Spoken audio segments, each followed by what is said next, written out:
Special shout out to our top tier patron, Spencer Viewers Gene, for hitting our $50 tier on our Patreon. Oh my God, that was so energy filled. I know. Well, you know what? In the actual tier, it says that we will shout out your name as emphatically as possible. And the last one, we were like, oh, do we have to do this? And then we kind of didn't do it as emphatically. So decided this time I will try and make up for last time. And I might have just given myself an aneurysm. I don't know.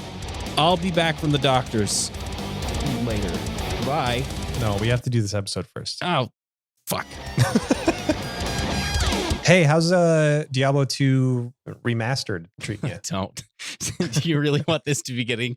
This is the beginning because we won't have a rest of the podcast. I could just talk for the next hour and 25 to 45 minutes about this. Correct me if I'm wrong, but I think you're editing this one. So I know. So that means all up to you. I don't care. God, no, because that's so much power. Oh, all right. So I love Diablo. I love the first Diablo because it is D&D combat boiled down to its most simplistic format. It's just walking through a dungeon, killing monsters, taking their loot, leveling up. That's it. Diablo 2 did everything in its power to expand upon that basic format. But because it's based in Dungeons and Dragons, it very much has a lot of little management things that you have to do. Stuff like managing your inventory, making sure you have enough space in your inventory. Diablo 2 just made that better. And the remaster is literally a really pretty graphics overlay on the original game of Diablo 2. So it's Diablo 2, just prettier. Well, that sounds like a wonderful thing. It means a lot of things in one sentence. It is an old game with very few quality of life fixes because it was made in 2001. We're now in 2021 at the time of recording this. We have 20 years of quality of life improvements, some of which they've tried to implement into the game. But taking a game from 2001 and trying to apply a modern mindset of, oh, I played Diablo 3, I played Torchlight 2, 4, whatever the fuck. I know how these games are supposed to go. You're going to have a bad time. It's going to be a bad time for you. Do I like it? Yeah, because I love Diablo 2. And it's just a prettier Diablo 2. Do I think a lot of people are looking at it as something that it's not? Yeah. Yes, I do. I absolutely do. Especially people that only played Diablo 3. What percentage do you think are fans of Diablo 3 but not of the other games? Oh, that's a great question. Because it doesn't seem like it would be a lot, but maybe it is. I honestly don't know how Diablo 3 has been received outside of the Diablo fandom. You know that inside the Diablo fandom, it's been received as an absolute fucking gross misuse of funds and a waste of development time. Yeah. So I just kind of figured that re-releasing Diablo 2 was kind of a step back and saying, hey, have something that we know is fun for you guys again. It's a couple things. First, Blizzard needed a win. I'm speaking from purely a company standpoint. Blizzard needed a win, and I don't think it got a win with this. From like a human standpoint, Blizzard needs to unmerge itself from Activision and pull a French Revolution. Never should have happened in the first place. Do you think that inside Blizzard has been bad? Oh yeah. Like how much of it is because of the Activision thing and how much of it was just like Blizzard, but nobody was talking about it at the time when they were at their peak? Everybody loved them. This is just the most generalized example I can think of.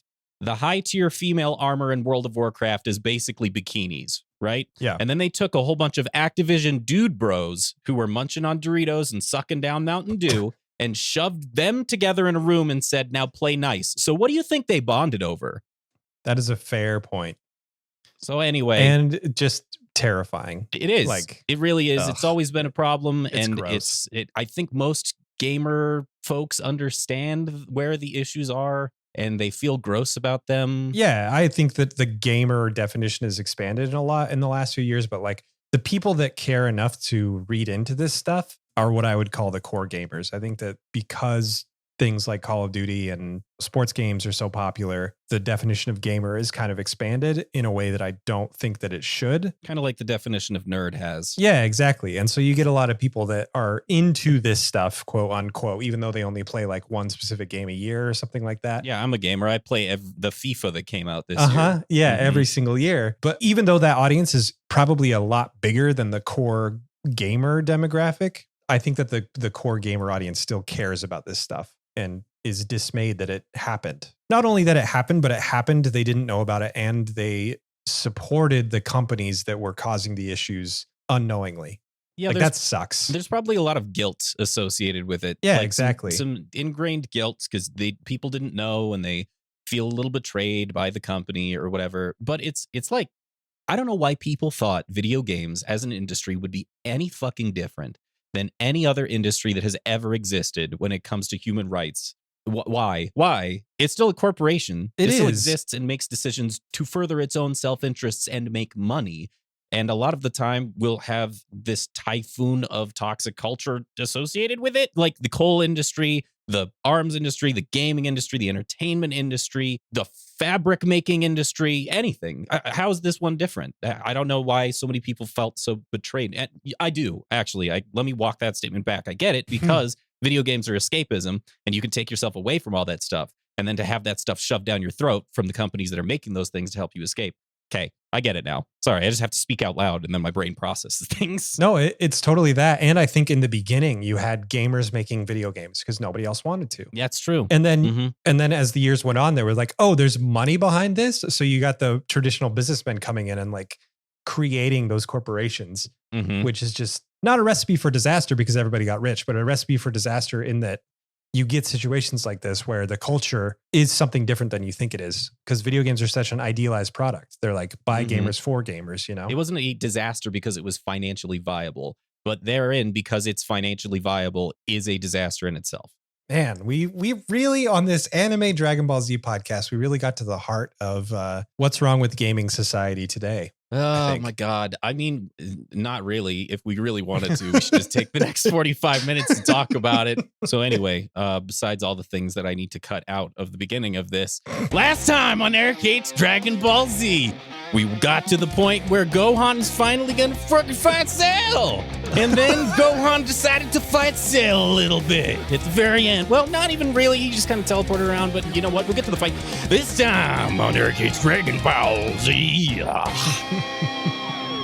Which one that was? It was like a rock star kind of. It really, yeah. Southern, there was a little bit of Hercule in there. A little bit of the good James Hetfield Metallica. He always, whenever he sings, he gets wah at the end of all of his words. It's true. Exit Lata. It's like it's very pronounced. I just drop kicked my mic. Do you think that that was on purpose? Like that was his style, or do you think that's just how he was and nobody told him that it was weird? Yeah, I think it's a natural. Nobody taught that man how to sing.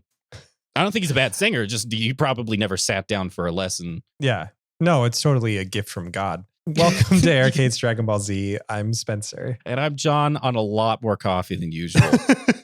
Today we're going to be going over episodes 186 to 190 of Dragon Ball Z. Let's just get started. Episode 186 of Dragon Ball Z. The Japanese title is Cell Gets KO'd. Just 2 super iron-fisted blows. The American title is The Unstoppable Gohan. This is 189? 186. 186? Okay, hang on. I have to figure out where I started my notes. I have a whole Discord server dedicated solely to my notes, and I still can't oh my God. get them set up. I just used Notepad. Well, it's because you're old. My episode title is Round 6, the one where the show tries so hard to remind you that although this entire arc has been pretty solid, it's still Dragon Ball fucking Z, and some things will never change.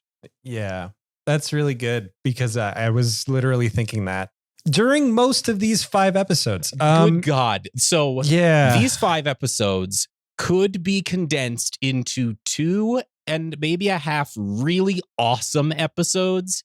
But each one is just so inflated, and it sucks. It sucks to have this be the end of what I've considered the best of Dragon Ball Z thus far. And I'm counting this as the end of the Cell stuff because the next episode of this podcast will cover 4 episodes instead of 5 because it caps off the rest of this thing. The whole Cell fight, spoilers, wraps up in one of them. And then there's 3 episodes of just what the fuck ever. It's just epilogue stuff. Yeah, I'm considering this the end.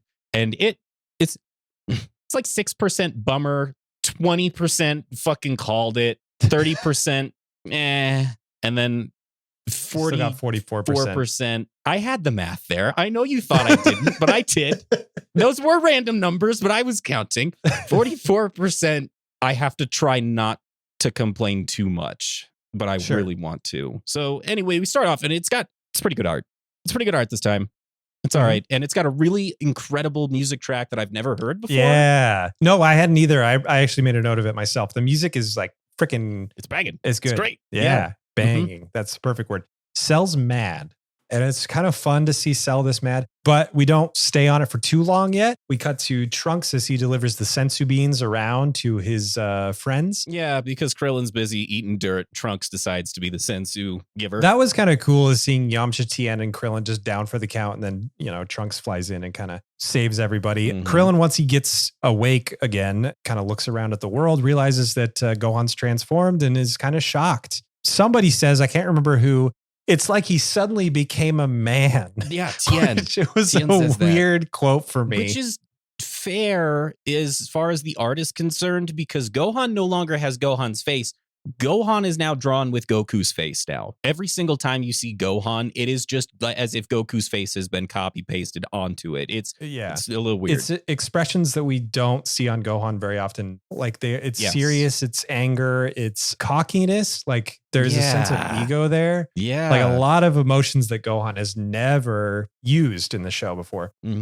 Yes. There is a cut to Vegeta who is losing it. I do love the Vegeta cuts. The Vegeta cuts are great because you get some of his internal monologue, which finally, because literally he's just been sitting there doing nothing. What's weird is he starts using Gohan's name, and I can't for the life of me remember him doing that before. Yeah, he used to say Kakarot's son, right? And that's it. Yeah, like he wouldn't even grace Gohan with his own name. That's right. And it sounded, like the first time I heard it in this episode, I was like, that sounds really weird. Why? And I think it's because he hasn't said it before. Now that Gohan is handing Cell the business, or has saved all their lives, rather, he gets a name now. Congratulations, Gohan. Yeah. So Vegeta makes note, it's like Gohan's not even trying. Him and Cell are fighting, but Gohan's not saying a word at all. And he's not hitting Cell. He's not trying to hurt him. He's just dodging. And he's not saying anything. And it's so great to see Cell like this because he's trying to monologue. He's trying to be the villain, just like putting gravy all over those mashed potatoes, just like chomping at the scenery. But he can't, like Gohan's not having any of it. And it's pissing Cell off, and it's really great. I like it a lot. It's perfect. It's the absolute antithesis of them trying to force Goku into the Superman slot, because Goku is not that type of person at all, and it felt forced. Gohan just being silent and capable. Perfect. It's fantastic. And every time it cuts to Gohan, he's just continuously sparking, crackling with electric energy. He's a being of pure power now. Typically in these fights, I feel like what the characters say isn't always how the fight's being presented. All the characters are talking about how Gohan's not even trying. He's not using his full power, et cetera, et cetera. I actually felt that way watching this, which is kind of surprising because sometimes it's just not often the case where you're like, yeah, it really seems like Gohan's just playing with his food here. Yeah, exactly. He's not breaking a sweat. He's not trying to kill Cell. Like it's really cool and weird and kind of creepy. Especially creepy as we go forward. Right now, it's more cat playing with their food type of situation. So we do cut to the Jimmy Firecracker gang, which is what I'm going to call them now, because Jimmy Firecracker, these episodes, has taken center stage. Like Hercules lost his mind. And so Jimmy Firecracker has to pick up the slack. Right. And so Jimmy Firecracker is just continuously commentating into a microphone that doesn't exist. So he's just speaking into his own fist. Well, his old habits, man. I feel like this is a weird analogy for the whole show. Just people yelling at fists. I don't know. Maybe that one doesn't land. But so he's yelling into his fist, and throughout the next couple episodes, he will be yelling into various objects. It's really great because the camera's broken, the microphone's broken, they're not broadcasting anymore. The 6 or so humans that are watching this fight are isolated completely from the rest of the world, and they're disappointed at that fact.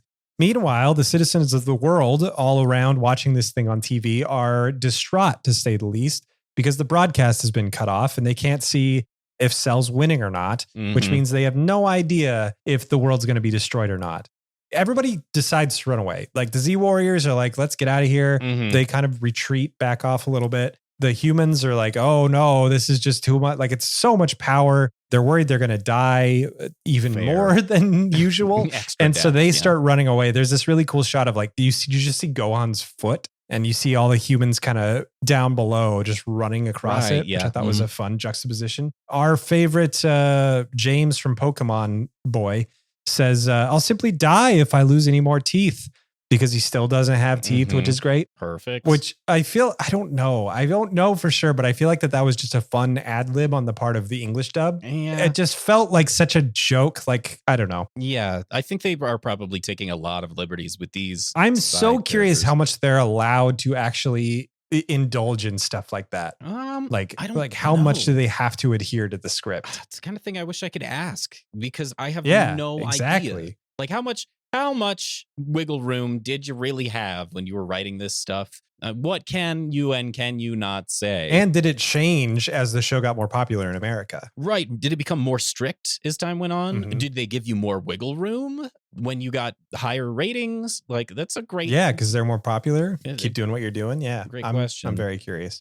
Anyway, Trunks continues to deliver the sensu beans. He gives one to Vegeta, and Vegeta's freaking pissed. I expected him just to crush it in his hand or throw it on the ground, but he's like, I hate what I'm reduced to having to take these things. And then he just does, like, I don't know, these whole string of episodes, most of the saga, in fact, is just Vegeta having his ego handed to him. Well, the scene is fantastic in that Vegeta is, just before he's handed the senzu bean, having an inner monologue about how now even Kakarot's son has beaten me. And then the salt to the wound is Trunks handing Vegeta the senzu bean like, this is the literal interpretation of your pride. Please swallow this so you can live.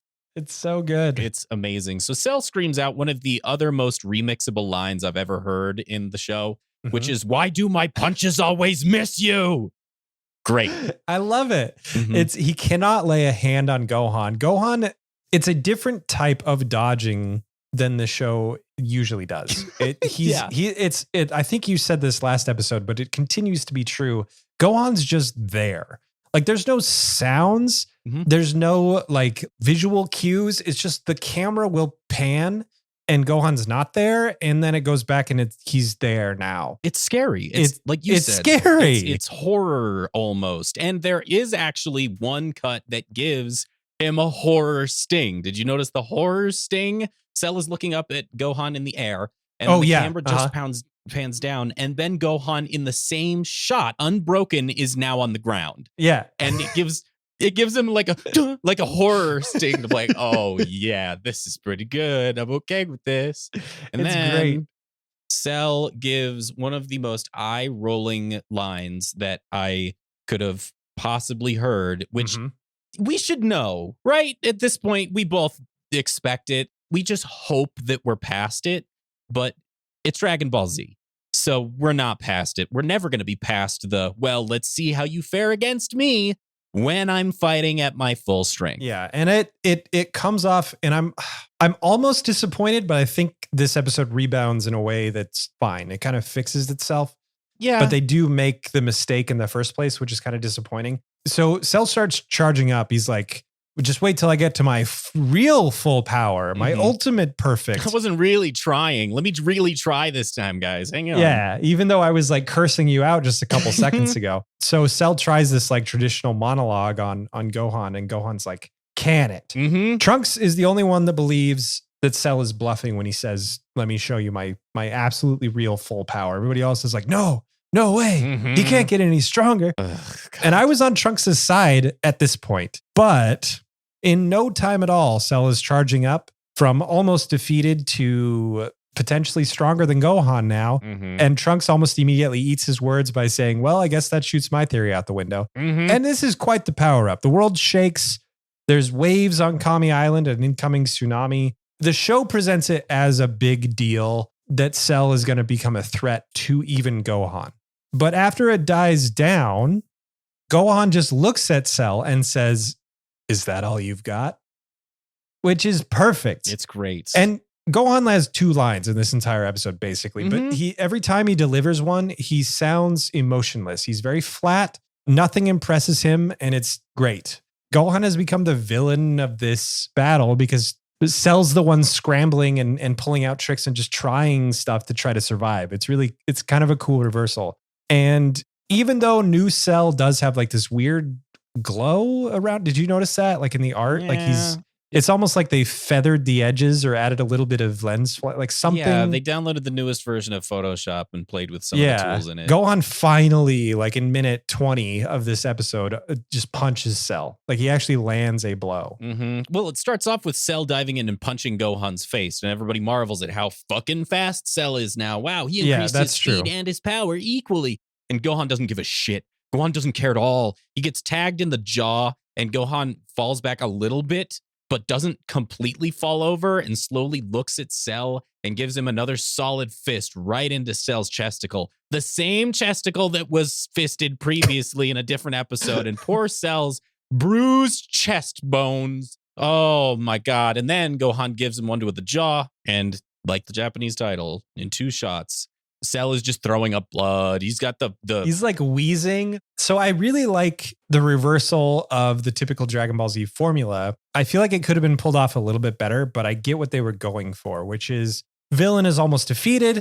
Villain secretly is not using their full power. Villain powers up. Villain rebounds. Right. They cut that off right at the tail end by having Gohan not be impressed and just take Cell out anyway. Yes. Even after the power up, which I think is brilliant. That's a really fun reversal as we're coming to the end of the season. And we've seen this a couple times. It's a cool idea.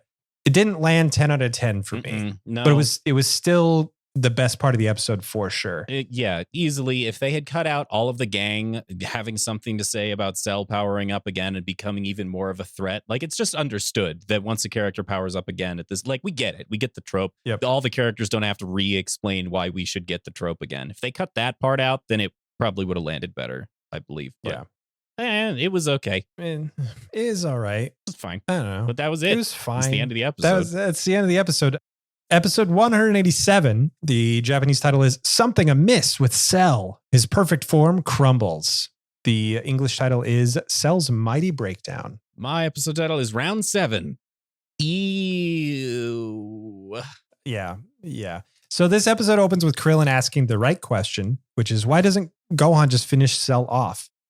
Which is basically the crux of this entire episode. I don't know why I even wrote this down, but the humans are doing things in the background. The camera guy's trying to fix the camera. I guess I thought it was going to pay off and it really doesn't. No, that happens throughout these episodes. We cut to the humans. Sometimes it's a nice little break. Other times it's just kind of more showing us that they still exist. Yes, that's exactly how I felt. Like, okay, it makes sense if you're looking at a panel, right? You're looking at a page and you have whatever, let's say it's 6 squares. And then the one to the right is just people on the side. And then you can just really quickly go down the rest of the page. That makes sense. And it's probably how it is in the actual manga. It makes sense in that context. In a TV show context, it's just like, God, just stop cutting. Just fucking stop cutting. Especially I don't know. We're just so close to the end. They did it. Hercule had his little redemption arc. His character doesn't have anything else to bring to the table. He just keeps going, it's tricks. It's tricks. No, for real. I know I made that joke in the previous whatever episode. He actually it's his only line in these episodes. Literally his only thing. It's got to be trick. He just breaks as a person. He's gone, which is why the firecracker funny. is the best. The first time. Anyway. Continues over and over and over and over. So we cut Cell, and his face is you remember in old 90s shooter games when you would always see your character's face, and the more fucked up your character gets, the character's face gets more fucked up. You know what I'm trying to say? It's got the blood all over the Doom place. guy. Yeah, I think Doom probably started it. No, Wolfenstein started it? Doesn't matter. No, that's a good point. Cell's face is at the 20% HP levels of blood down the mouth. Where it's just really bad. And Cell has a nice little inner chat with his own self about, I'm perfect. How could this be happening? Which I thought was kind of odd at this point, but also makes sense because he's got Vegeta in it. Anyway, point is he decides to create Destructo Discs, which Gohan just fucking catches it. Like with his aura, doesn't grab them necessarily, just puts arms up and doesn't hold them with his hands, catches them with the aura, and then vaporizes them to the absolute bewilderment of the Z fighters. I don't know, is it impossible to disintegrate or deflect Destructo Discs? Is that the thing? No, because it seemed like a shocking amount of surprise for that particular move. Well, I don't know. Okay, the logic behind the Destructo Disc is it is a unique attack in that typically an attack can only do damage to, and I understand we're getting to power scaling. I don't give a fuck. So typically an attack can only do damage to someone that is of a lower power level. Of like an equal power level, it won't break through. It'll hit you and then it'll like maybe weaken you a little bit, but it won't really do damage. The Kienzon and other human attacks are unique in that they can hurt people of way higher power levels. Oh, So okay. supposedly, the logic of this, I don't know why I picked this hill to die on in the logic fight, but the logic of this is the Kienzon's super strong and can do damage to tiers way above what it should be able to do, a la Krillin cutting off Frieza's tail. But we've already seen it fail when Krillin tried to do it to Perfect Cell's neck and it just disintegrated, so the effect is lost here. Anyway, vaporizes the Destructo Discs, and then Cell fires a big-ass special beam cannon, which at this point, I'm realizing we're just reaching Cell's out of anything. This episode is Cell revisiting everything in his bag of tricks. Right. That worked last time, or at least was surprising and shocking last time, and running out of options.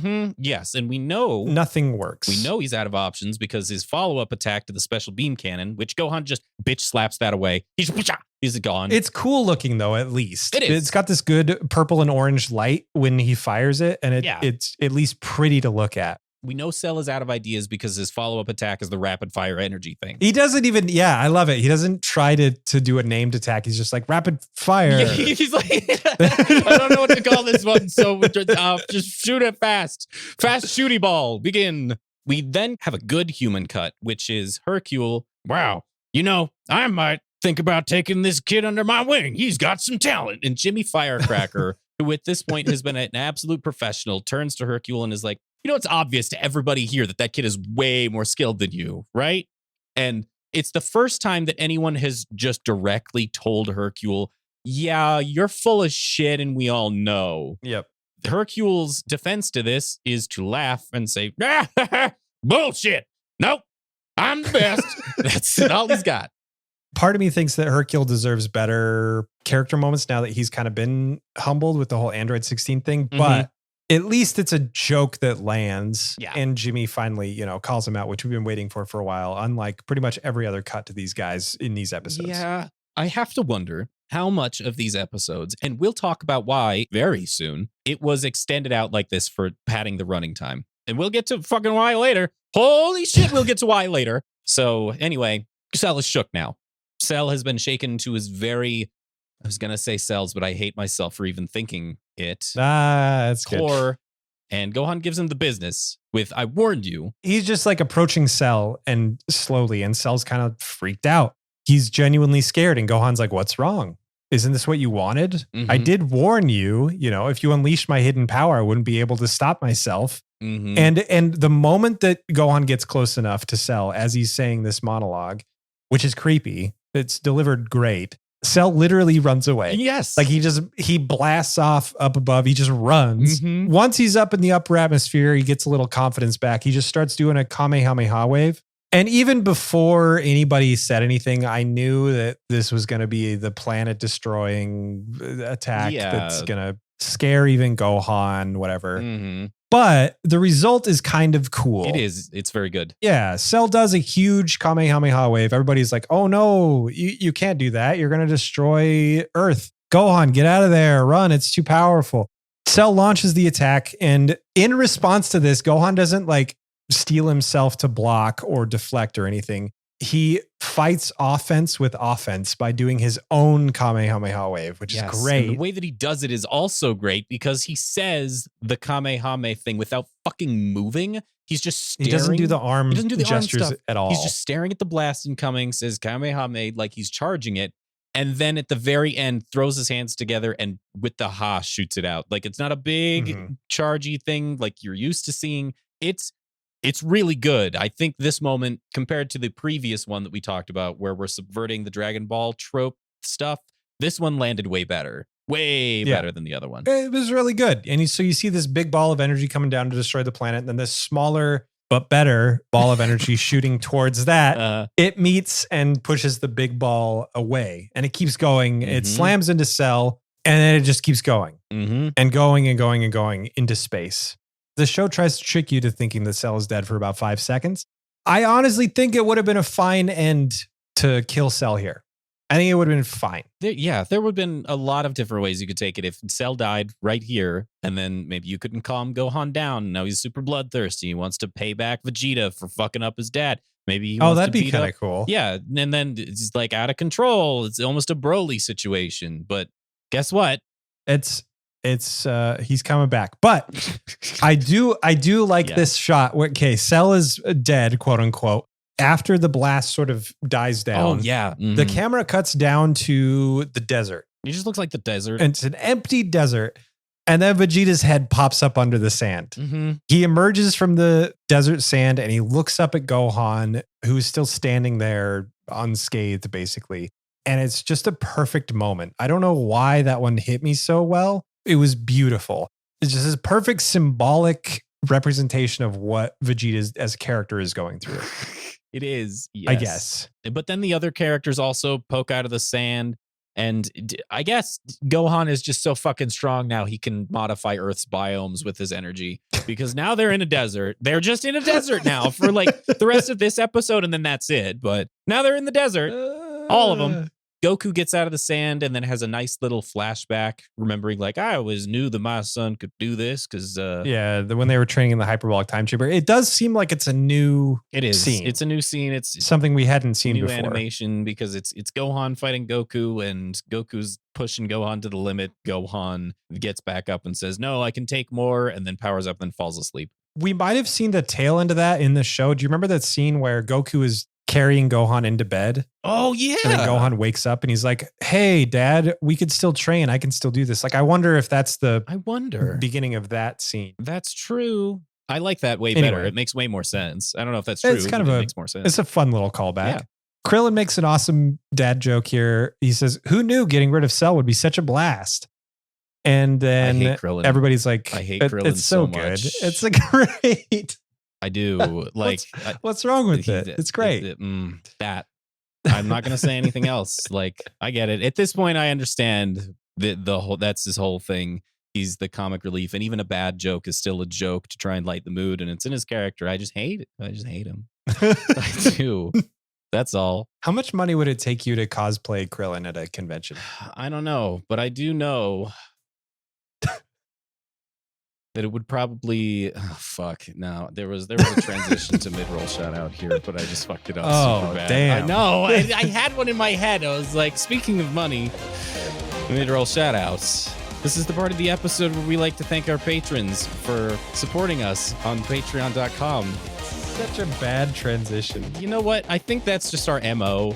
We fucking suck at this. It's so who we are now. At this point, that we have to own that we're really bad at it. If you'd like to help support this podcast, this is Patreon. What is it? Patreon.com/EHDBZ. That is correct. I fucking remember what it's called. Anyway, those awesome individuals are CJ Collins, Dan Axel, and Spencer Feuerstein. Sorry, Dan. You know, like how I just halfway through, I'm just like, nah. Because we've talked about this. But I appreciate that you're spending time hanging out with us and that you're helping to support this podcast. Every single one of you. Thank you so much. I think about this list before I go to sleep at night. Not just these individuals, but the whole list. I do. And it doesn't help me sleep because I have insomnia. But you know what? That was beautiful. Yeah. I didn't actually have a you know what thing. I just chose to end what I was saying. So surprise, surprise, Cell is still alive. What? But the blast did do a number on Cell. I like how as soon as the enemy is basically immortal and can regenerate, you can actually beat him up. Whereas every other villain would just walk away completely whole from the smoke bomb. If you have an enemy that can regenerate, you can tear them up all you want to make it seem like the heroes are actually doing something. And it looks gross. P.S. Like the next couple episodes kind of get in the realm of body horror almost. Yeah. In the context that this show is for kids and preteens, I feel like it takes the visuals to a kind of gross place. Yes, completely agree with that because both of Cell's legs are torn off. One of Cell's arms is torn off, and you see it, the blood and the gore, basically. His head horns are gone. Just chunked up. This is the part where everybody remembers, oh yeah, if Cell's alive even a little bit, he's going to regenerate. And so Gohan, you have to kill him now. Kill him now, Gohan. Kill him now before he comes back and kills us all. And Gohan doesn't. I feel like that this is the first instance of Saiyan pride that we've seen in Gohan. Like, he's more powerful than the enemy, and that feels good. So he's just going to kind of continue to play with his food. And I'm kind of okay with it. Yeah, agreed. Which surprised me because everybody else is, talking sense. But Gohan hasn't had a taste of this before. He's half Saiyan. We know that Saiyans are prideful in this way. I'm kind of okay with it as a plot device for a further wrinkle in this Cell fight. It makes sense. I think this part's well done. Gohan even says, "No, I think I'll let him suffer for a little while." Yeah, exactly. A little bit of sadism in there. Yeah, he's giving in to that part of himself. Yes. Although it is freaking hilarious to me that Goku is the one shouting this from the sidelines. Oh yeah, because every other time everybody else is shouting at him and he doesn't listen to him. So I don't know what he expected. Yeah, exactly. And even the screen emphasizes it with the background change to like some yellow, red backgroundy type thing, a one-off. Goku really pushing for his son. No, you don't understand, Gohan. And Gohan ignores him. Like, shut the fuck up, Dad. I got this, okay? You've been training for so long. I'm a badass now. Just let me do this. All right, old man. Yeah. Past your prime. I have to fight your battles for you. My time is now. So Cell decides it's regeneration time, brings himself back, throws out a "how dare you," and then makes a series. He gets giant somehow. Yeah, he makes the series of the dumbest errors. So remember how Cell, or not Cell, Trunks. I did actually mean Cell. I am just a moron. Cell schooled Trunks on not powering up because it makes you slow if you beef yourself up. Yeah, Trunks would not Super Saiyan 2, but like Super Saiyan 1 1/3 or something. Whatever the hell it's called. And got really, really, really bulky. Yes. And it didn't work. Like he was powerful, but he didn't have the speeds. Yeah, exactly. That's what Cell does to his own self. Plus, two, like he engorges his own body. He's ridiculously big for somebody that has not changed his size in the past. Yeah. It's unexpected and weird. We'll get to why this occurs. I know exactly why this occurs because it's not because it's a cool trick that Cell has. I know exactly why this occurred, and we'll get to it in just a second. Oh, anyway, Cell mystery man makes the Cell goes and makes the same mistake Trunks did. Gohan punches Cell in the stomach. And that's it. Cell just has to have a nice little vomit. And the punch is gross. Like, it's so gross. Gohan does the punch, and Cell somewhere in here says, "You're not a boy, you're a monster," which is a great, like, Gohan is the villain sort of reversal thing. Cell sees himself as the hero. Anyway, he does. He spits up not just the purple blood that we know he has, but like actual spit and like frothing weird different colored liquids sort of come up, and it's gross. And Piccolo somehow knows exactly what's happening. Somehow he read the script. It just goes from person to person. Yeah, he's like, "Oh, just wait, this is gonna be good."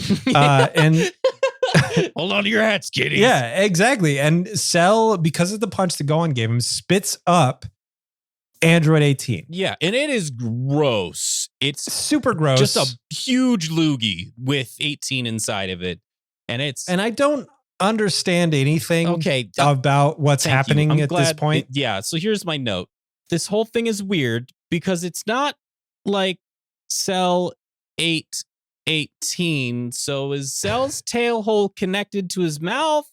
And what I'm asking about is how the digestive system of a bug android functions. Yeah, well, exactly, because 18, and I'm not trying to sound weird here, but still has all of her clothes. Like nothing's been disintegrated or digested. She's still whole. She still has her hair. Like she's exactly as she was when we saw her last. I see what you're saying. And shouldn't that not be the case? Like, how do you physically fit an Android 18 and 17, remember, sized person inside of Cell and have Cell look the way that he has for the past 20 episodes? Yeah, well, this harkens back to my 5 minutes ago. I know exactly why Toriyama made Cell this big. And it's so he could throw up 18. It's so he can show Cell throwing up 18. And he was thinking to himself, well, how did that work?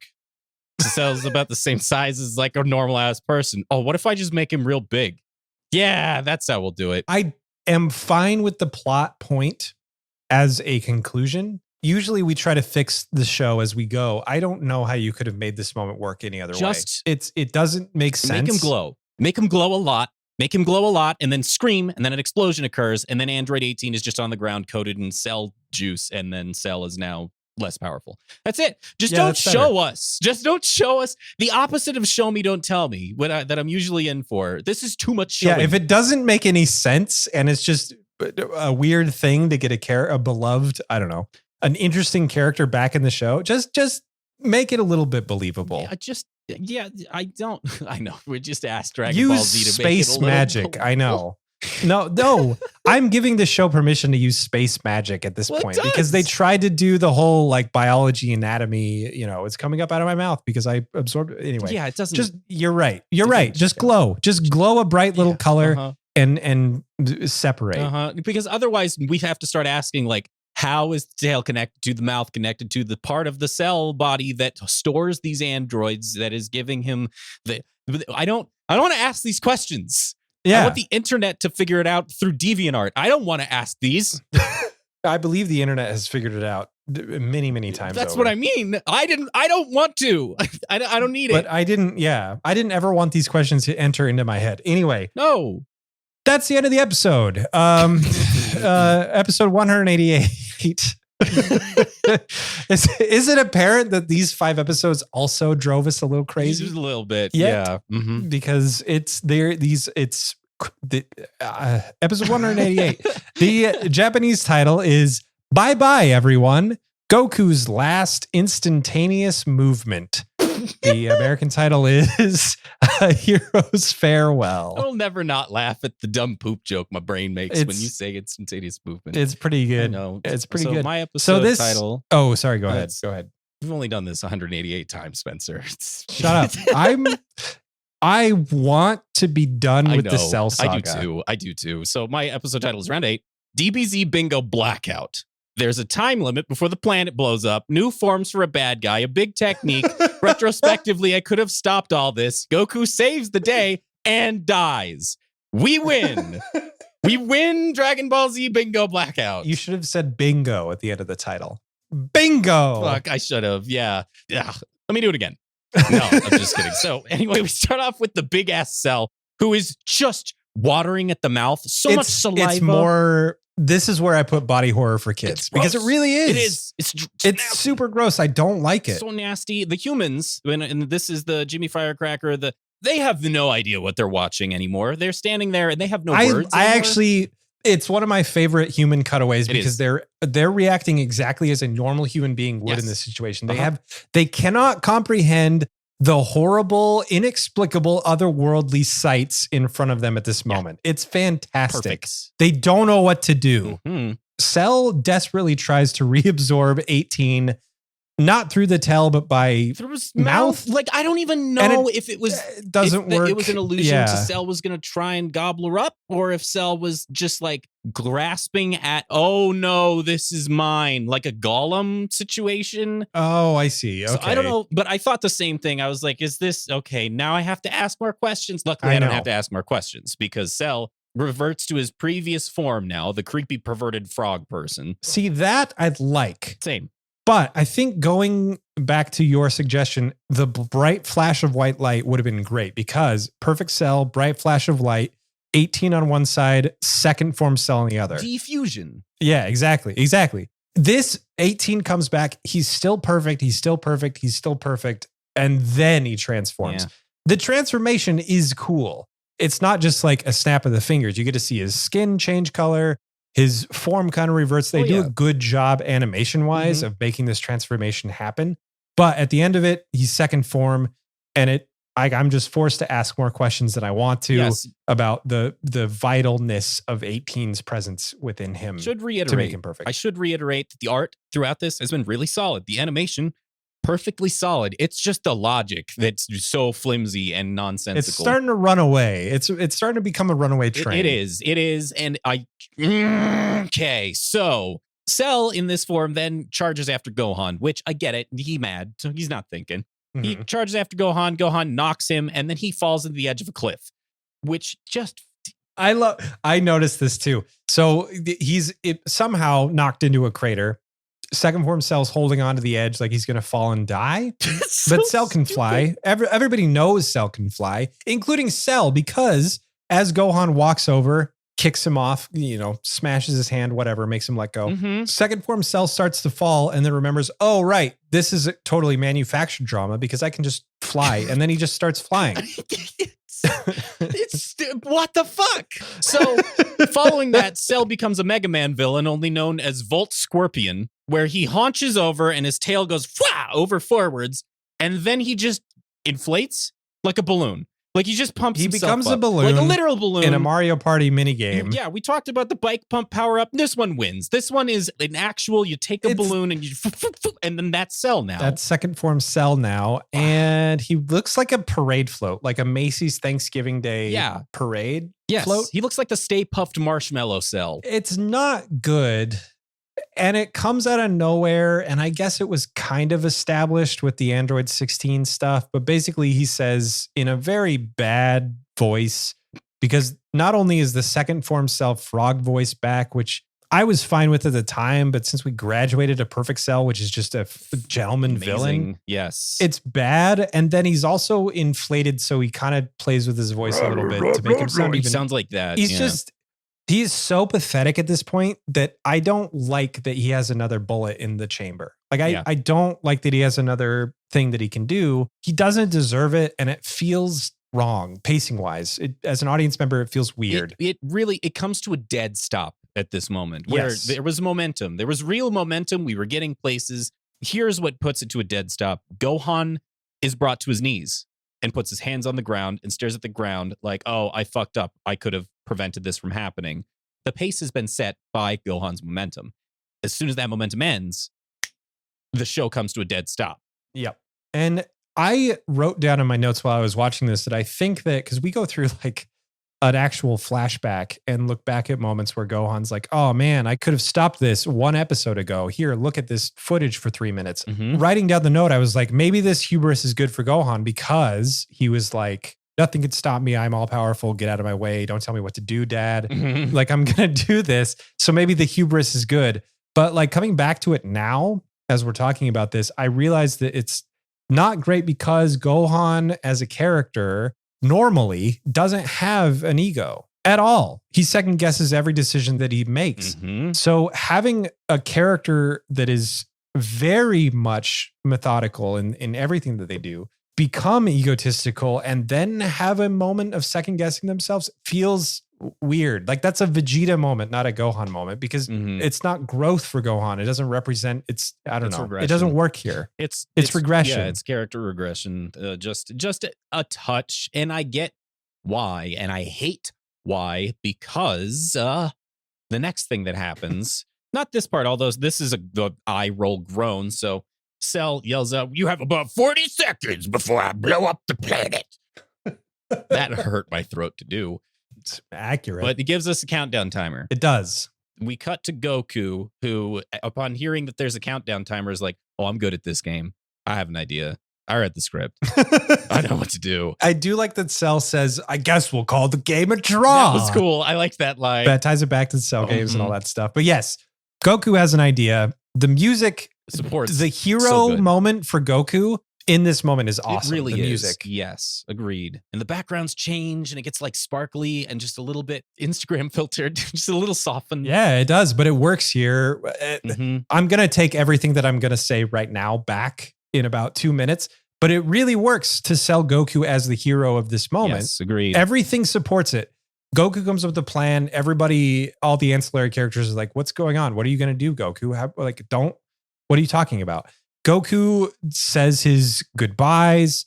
It's showing, not telling, because we can kind of insinuate what might happen, but we don't know for sure. And Goku steps up, says a little goodbye to Gohan, puts his hand on Cell, and just disappears. Yes. Yep.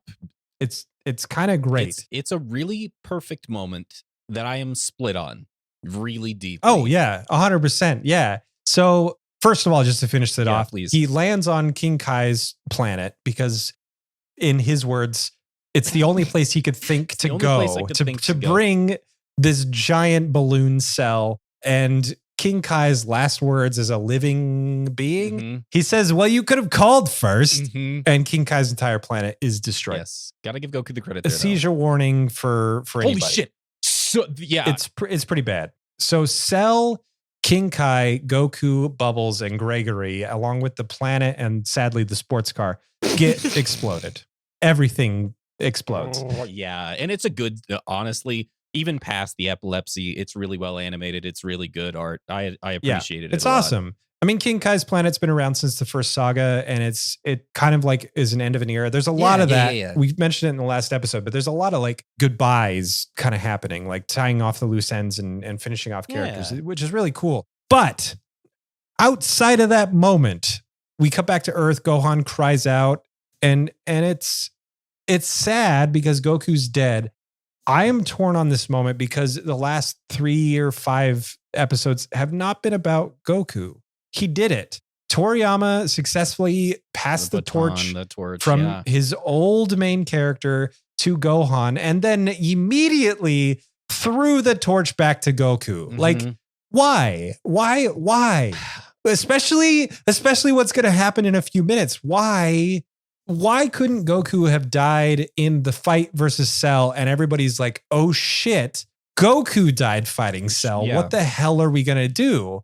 Why keep Goku around to die like this when Gohan deserves the hero's moment? Like this entire season has been leading to Gohan having the hero moment and he gets a lot of them, but there's this weird shoehorn right in the middle of it where Goku gets one. And I don't feel like it works here. No. I feel like the idea is solid, but it should have happened a while ago. Yes, it is 100% for me a pacing issue. It is an absolute pacing issue because the last 5 episodes have kind of dragged a little bit. And it's been all about how many cheat codes Gohan has stuffed into the series right now. The torch has been 100% handed to it. Handed to it?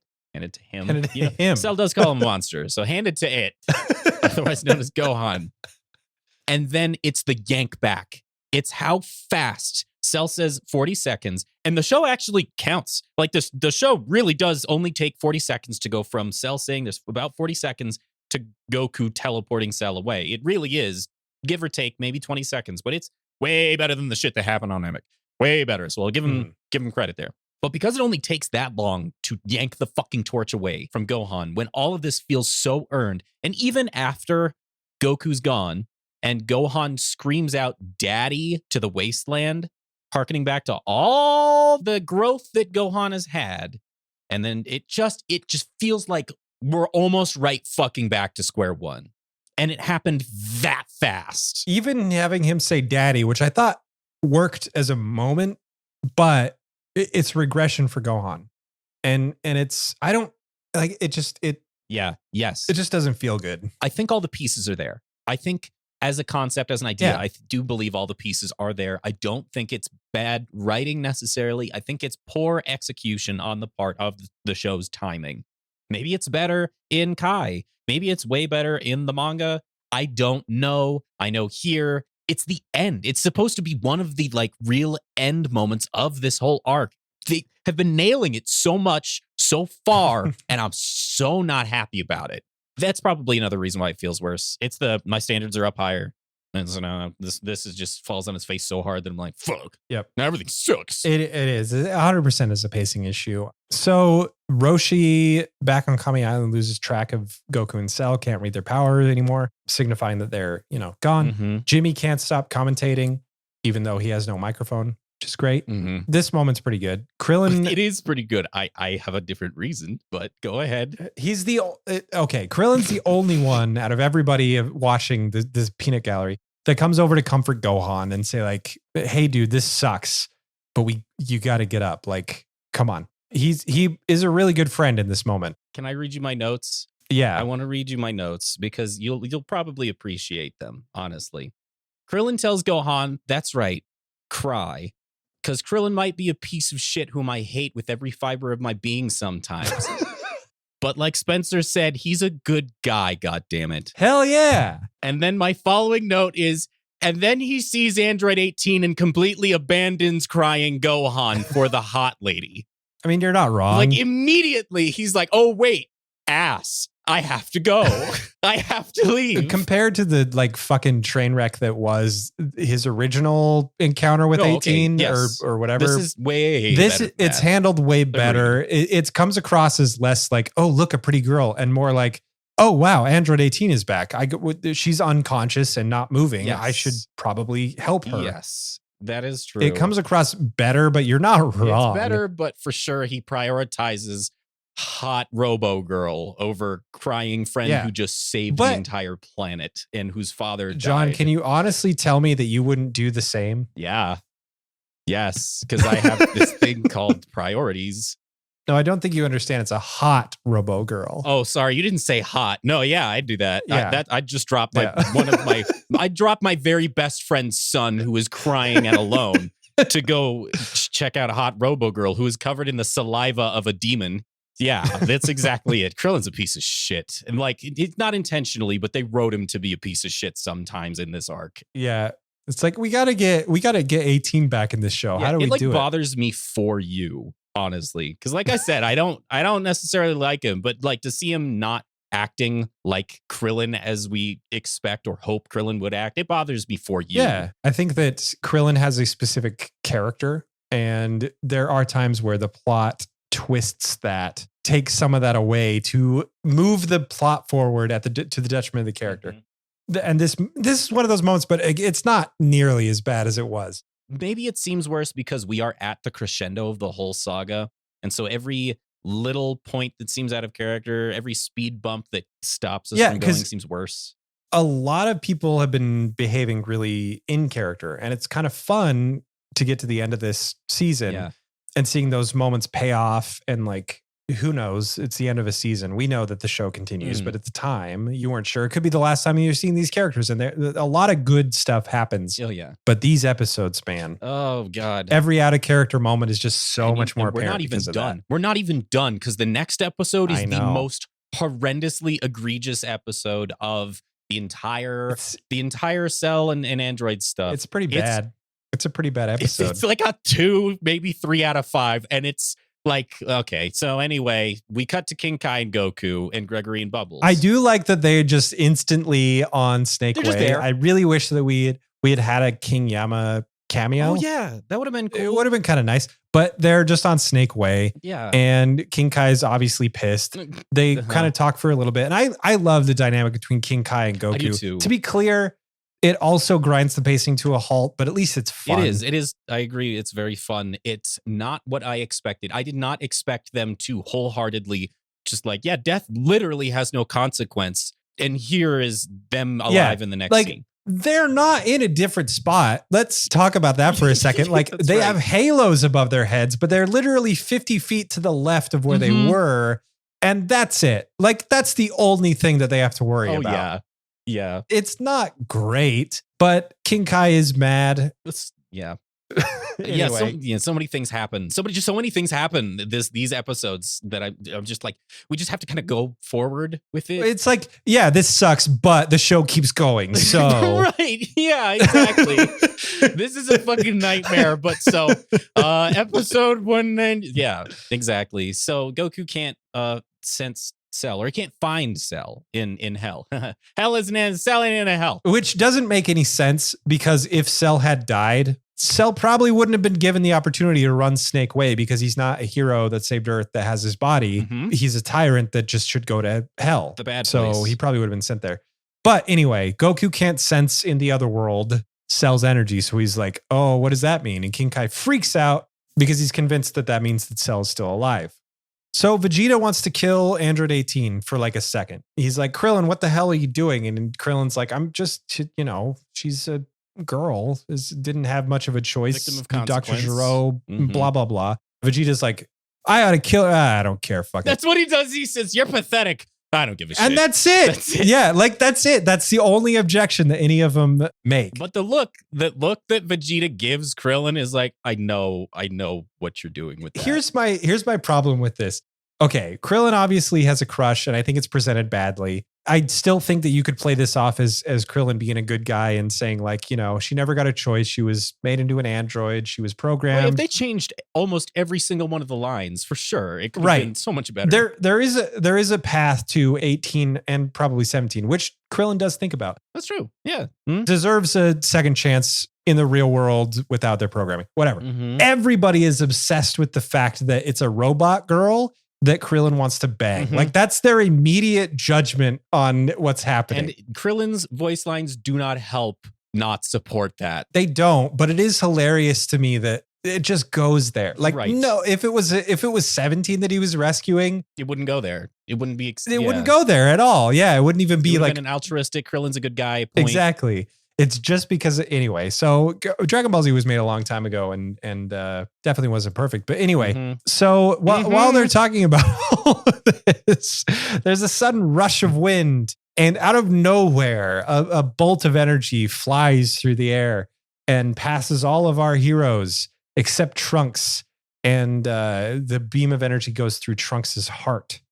Through his Saiyan armor and everything, and he just dies. Like it's so fast. Dies right there. And it seemed, God, I hate saying this, and I truly do from the bottom of my heart, but this also felt so undeserved. And felt like 100% of Toriyama's like, oh, well, what if Cell came back and like just killed everybody's favorite character to hammer in that he's still a big threat? It's stupid. It's so because stupid.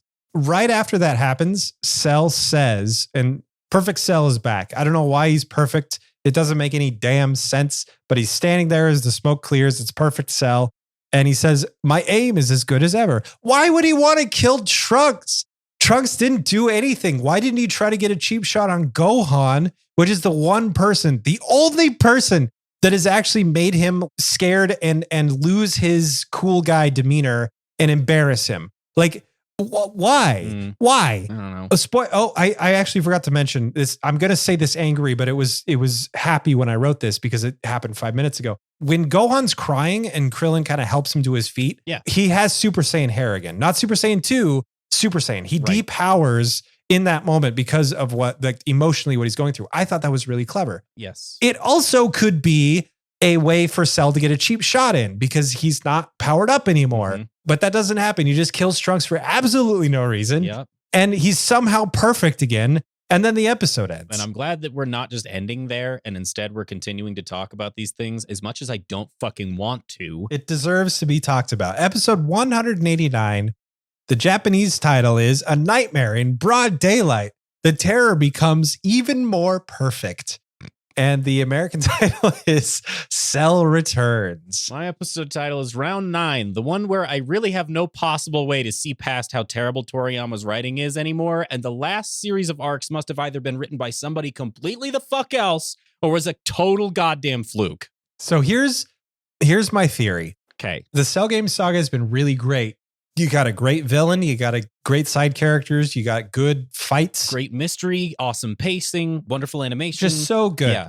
How do you end it? Man, the stress of that question must have haunted Toriyama. And I think he came up with two endings. I think the ending A was that Gohan kills Cell, and ending B is that Goku kills Cell.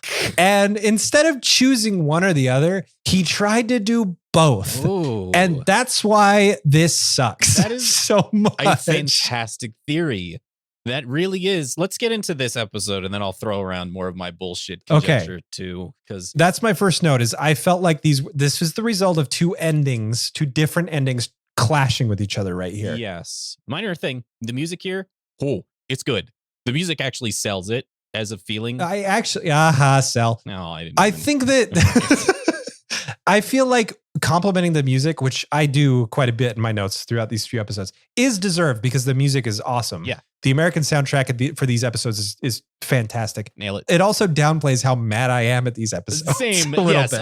I had to throw that in there because I'm teetering on the edge of sanity and I have to like positives. There are genuine positives that have occurred, but then also the show continues. Yeah. This still wasn't like 1 out of 10 territory. There were some good parts, but just the fact that the pacing, like the puzzle pieces don't fit together right. It's so frustrating. Yes. Yeah. The cool music here, and I did note this, it's the Cell theme that we've heard for a long time now, but it's slowed down and it's fantastic. And it's orchestral almost. So it's like this reprisal of this theme in just a slightly different way that sounds a lot more menacing. Yes. It's almost akin to the modern DBZ music, the Dragon Ball Super music, which is very orchestral and it mixes in some EDM type stuff. And this nails that same vibe. It sounds like it was written 10 years ago, so it uses bad samples, but it really is well done. It's really well done. Yeah. We cut back to dead Goku on Snake Way, who is like, so how did this happen? And King Kai says, well, I don't know.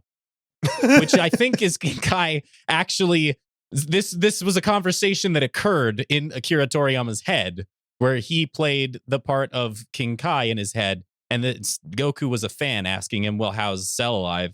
And he said, well, I don't know. He just is. Wouldn't it be cool if? Don't worry, though. We're going to get an answer.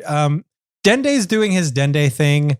I just thought that I would mention that because he pops up for a second. There's a cool wipe dissolve. Yeah, I noticed that. There's like this really neat arc of energy wipe dissolve. Never happens before. It's like a lightning bolt that like sweeps through. Yeah. It's really cool. Like the frame. I'm glad you said that because I remember seeing that. Real good. Star Wars would be jealous because they have sent those the wipes. But no, this was good. Awesome transition. Go ahead. I'm going to give you the floor and drink some coffee and say a mantra in my head, which is chill the fuck out. I'm just going to keep repeating that. You go ahead. Okay. So Cell's back. He's perfect. He's on Earth. He's facing the Z Warriors. Everybody is stunned. Trunks is dead. How did this happen? Well, Cell starts monologuing because of course he does. He flashes back to King Kai's planet blowing up, which is very far away from Earth, remember? In another dimensional plane, but whatever. He did explode, but one of Cell's cells one of them survived, and it was able to regenerate an entire cell. Problem number one, why the hell aren't there like 50 billion cells on Earth? Like every punch, every injury, every anything would scatter at least a dozen of his cells in any direction, and then they would start to regenerate, right? Is that, it seems to be painted and written in a way that says as long as there is one cell in the universe, that's the one that will try to regenerate. Which doesn't make any damn sense. No. But he keeps talking about the genius of Dr. Giro's plan. Which I think is Toriyama patting himself on the back. Exactly. A little bit. So somehow one cell survived, a single cell survived, Cell regenerated in his perfect form. Even better, unbeknownst to Cell, even himself, he somehow gained the knowledge of the instant transmission from Goku before he died. So he's able to go from King Kai's planet, which this is just occurring to me in this moment. If he's done with Earth to the point that he was willing to blow it up, and he's escaped Earth, and he can survive in any environment because of the cells that he has from Frieza, which is said in the episode. Why the hell does he go back to Earth? He could fly away and the people on Earth would never know. And he could just cause untold amounts of destruction everywhere else in the universe. But he goes back to Earth, which is useless to him. And we know that it's useless to him because he was going to blow it up. He has no reason to be back there ever again. But he instant transitions back to tell this story about how impressive he is. This is fun being the other side where I'm just like listening to you. I get why you enjoy just sitting there and like poking the bear when I'm going off now. This is fun. Yeah. This is fun. It's great. I don't know why, but for some reason, knowing that Cell didn't know about all these survival tactics, that it was a surprise to him as well that he was able to reform and come back to Earth. Because he's shocked too. That's somehow worse than having him know about it and using it as some master plan. I don't know why. Because it paints him as an idiot. It paints him as an idiot when he's been extraordinarily capable up to this point, I think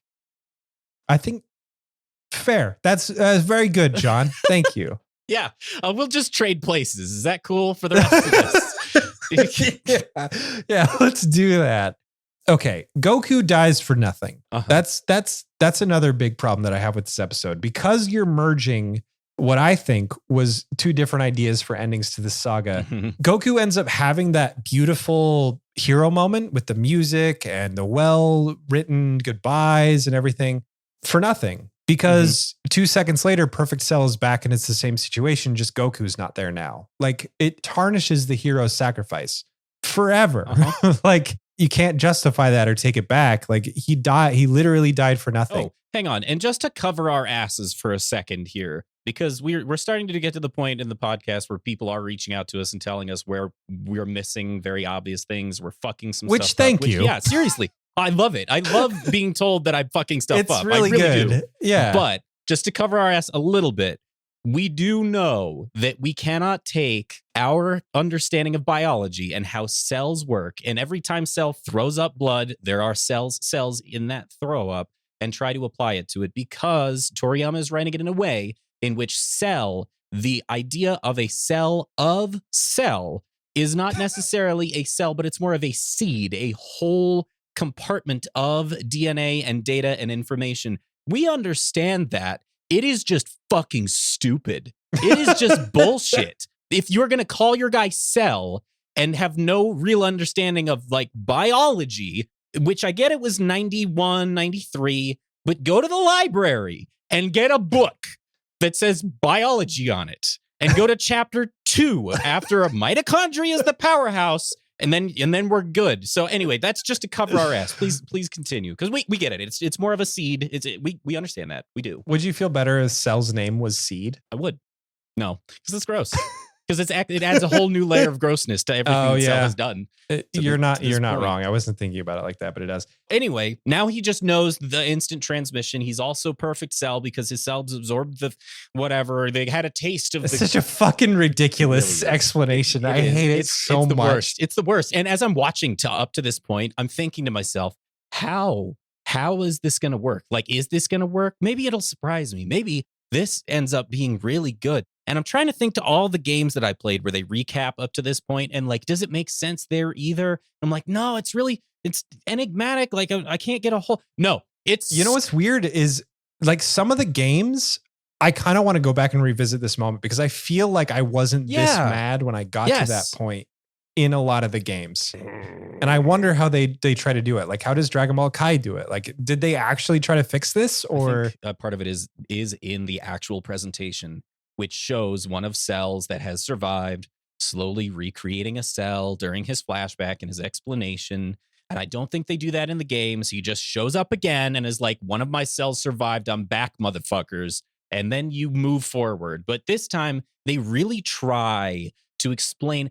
This is a Makio Star explanation that we did not fucking need. They're trying to be very clever. And you don't need to dig this deep. You don't. Whatever. Gohan transforms again. Super Saiyan 2 once again. And he says, I'm not going to give up, Cell. You might be back. You might be perfect. This might be hopeless, but I learned from my dad. I'm not going to let you win. I'm standing here right in front of you and I'm not going to give up. About halfway through the episode. We're about at the halfway point now. Cell powers up. I believe it's Cell. And like a windstorm happens everywhere throughout everybody. Everybody's like, oh no, we got to hold our footing because we're going to be blown away. In that windstorm where everything's blowing around and it's insane, Tien and Yamcha, I think, are like, hey, look, Trunks is still alive because he's moving. That's right. Yeah. Which they're not wrong. They are right. Trunks does seem to be alive. Coughs up a huge bout of blood. It's so gross. It's super gross. Somehow he survived the blast, but it's hilarious to me that they waited until the moment where the dead body would be like flailing around on its own to say he is alive. Oh, he's fine. Whatever. Finally, like 15 minutes after Trunks dies, Vegeta has a reaction. I don't know why he waited this long to feel something like even after, before Trunks' death, whatever. Thick brain. Even after Trunks' death, like there's so much time where he could have reacted and he didn't. He's reacting sort of internally first. Trunks continues to vomit up blood while Vegeta does nothing. Vegeta charges in. He's like, screw you, Cell. I'm going to kill you. So he jumps forward and then it cut to commercial at the worst possible time. It was really bad. Like that one, I usually don't point him out, but that one like took me out of the moment really hard. And he just starts blasting. Like with everything that Vegeta has, he runs towards Cell. He powers up. He's Super Saiyan. He just goes at Cell. Huge cloud of smoke pulls up. And I think that it's a really cool scene that came 5 episodes too late. I think the Cell Juniors could have killed Yamcha and Tien. I think Cell should have killed Goku. I think that Cell probably should have killed Trunks later on, maybe because Cell was or Cell killed Goku, whatever. And then Vegeta freaks out. And I feel like you could have gone 10 little Indians on this, which is a bad analogy. Not the Agatha Christie mystery book, just the fact that one falls at a time. No, right? Yeah, I understand what you mean. So that by the end of this thing, literally all you had was Gohan and the humans and probably Krillin. Yes. You could do everything else the same. Just the peanut gallery's not doing anything anyway and hasn't up until this point. Why are you trying to cram moments for every single character into one episode? Spread it out during the filler moments of the other episodes and make it more impactful for Gohan to finally save the day. It just seems so obvious, I guess. I don't know. Yeah, but that's because you are good at writing is the thing. Well, not even saying good at writing is not fair. Even if we were competent writers, then we would understand why these things don't matter. And especially in this moment with Vegeta exploding Cell and the dust. It's a great moment. Encapsulated. It's a great moment. Yes. Taken apart from the whole entire picture. It is. I agree. Absolutely. I was waiting for this the whole time. When is Vegeta going to get his time? When is Vegeta going to get his, whoa, I'm pissed off thing? And this is it. But then the impact that it makes on Cell, which let me just tell our audience, it makes clouds of smoke. So guess.